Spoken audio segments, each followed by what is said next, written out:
မင်္ဂလာပါပရိသတ်ကြီးဘုန်းကြီးဒီနေ့မှာတော့တန်ရောစဉ်တွေနဲ့ပတ်သက်ပြီးတော့ဟောပါမယ်အဲ့ဒီတန်ရောစဉ်တွေဟာကြောက်စရာကောင်းတယ်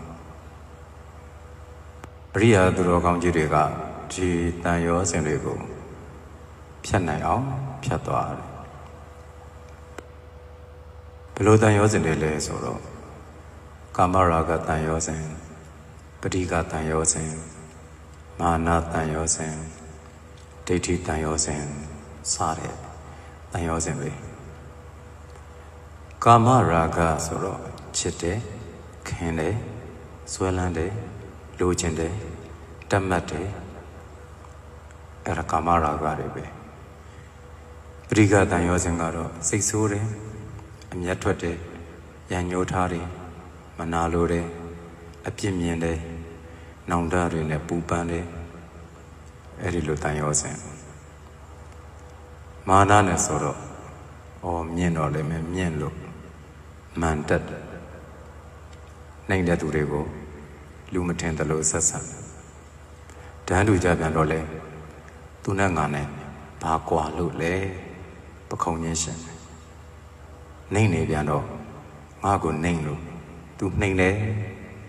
စသည်ဖြင့်မခံကျင်စိတ်တွေနဲ့မာနဖြစ်တယ်အဲ့ဒီမာနတန်ရောစဉ်ကလည်းအန္တရာယ်များတယ်ဒိဋ္ဌိတန်ရောစဉ်ကတော့တလွဲတွေမြင်အမှားတွေမြင်တဲ့သဘောပေါ့မှန်နေတဲ့သဘောတရားတွေကိုအမှားလို့မြင်ပြီးတော့မှားနေတဲ့သဘောတရားတွေကိုတော့အမှန်လို့မြင်နေတတ်တယ်ဒီတန်ရောစဉ်တွေအပေကိုကြားစေတယ်တန်တရာဝိစင်ရကိုရှေ့စေတယ်အန္တရာယ်များတဲ့ဒီတန်ရောစဉ်တွေကိုကိုပြန်တတိထားပြီးပယ်သွားရတယ်တရားအထုတ်ရင်လည်းပေါ်မလာအောင်ပေါ်လာရင်လည်းတရားအမှတ်တရားအသိပေးလိုက်ပြီးတော့ဒီတရားကိုပယ်လိုက်ရတယ်လူကျင်စိတ်ကတော့တာမန်လူတွေမှာအဖြစ်များတာပဲဖြစ်နေမှာပဲတတ်မှတ်မှုချစ်ခင်မှုအဲ့တတ်မှတ်မှုချစ်ခင်မှုလူကျင်မှုတွေကြောင့်လိုတာမရရင်ဒေါသဖြစ်လာတယ်နောက်ဆုံးရှုံးရရင်ပူလောင်တယ်ငိုရတယ်မိသားစုတစ်စုမှာပဲမိသားစုချင်းရှိနေတဲ့တန်ရောစဉ်ကတယောက်များတစ်ခုဖြစ်သွားရင်ဆိုပြီးပူလောင်ရတာအရန်ဆိုတယ်တယောက်တလေဒုက္ခရောက်သွားပြီဆိုရင်လေနေလို့မရကြဘူးဆွေမျိုးတော်တဲ့သူတွေပါပူလောင်ရတယ်အန္တရာယ်တစ်ခုနဲ့ကြုံလို့ယောဂဖြစ်လို့တေလူမျောပါဖြစ်လို့ချစ်ပြီးသားခင်ပြီးသားရှိနေတာ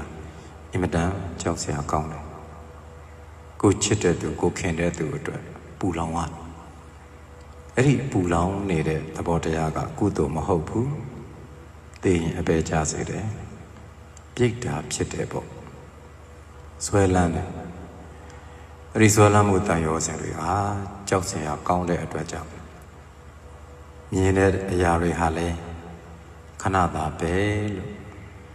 မြင်သည့်အထိလက်ခံသည့်အထိကိုယ်စိတ်ကိုလည်းလေ့ကျင့်ယူရင်းနဲ့တရားအားထုတ်ရတယ်ကြားရတဲ့အရာတွေလည်းခဏသာပဲမြင်ပြီးတော့မတွေ့တာသည့်အထိ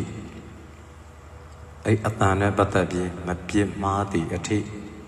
ကြားတဲ့စကားတွေနဲ့ပတ်သက်ပြီးတော့မနာလိုစိတ်မဖြစ်သည့်အထိအတန်ဆိုတာခဏသာတည်၍ခဏသာပြတ်တာပဲလို့မြင်လာတဲ့အထိအားထုတ်ရတယ်ဒီတော့မှပဲကောင်းရာသူဂတိကိုစပြီးညှော်လင်းလို့ရတယ်အဲ့ဒီထက်ပိုပြီးတော့ရင့်ကျက်သွားရင်နိဗ္ဗာန်ရဲ့အရာတာကိုခံစားရတာပေါ့ဒီတော့တန်ရောစဉ်သည်ကြောက်စရာကောင်းတယ်ကာမရာဂကြောက်စရာကောင်းတယ်ပဋိကဆိုတဲ့ဒေါသကြောက်စရာကောင်းတယ်မာနကြောက်စရာကောင်းတယ်ဒိဋ္ဌိလည်းကြောက်စရာကောင်းတယ်အတိသောကြံနေသေးတဲ့တန်ရောစဉ်တရားတွေလည်းကြောက်စရာကောင်းတယ်သူကတန္တရာဝတ်မှာ ချီနှောင်ထားတတ်တဲ့အတွက်ကြောင့်တန်ရောစဉ်လို့ခေါ်တာဒါကြောင့်ကဘာသူကဘာသားအပေါင်းတရားအသိလေးနဲ့မမြဲသောအစင်းတွေအတန်တွေအနံ့တွေအရသာတွေအထီးအတွေ့တွေအတွေးတွေမှာမမြဲပါဘူးလို့မြင်နိုင်သည့်အထိတရားအားထုတ်နိုင်ပါစေလို့ဆုတောင်းပေးလိုက်တယ်အားထုတ်နိုင်၍ကဘာသူကဘာသားအပေါင်းအေးချမ်းကြပါစေပျော်ရွှင်ကြပါစေ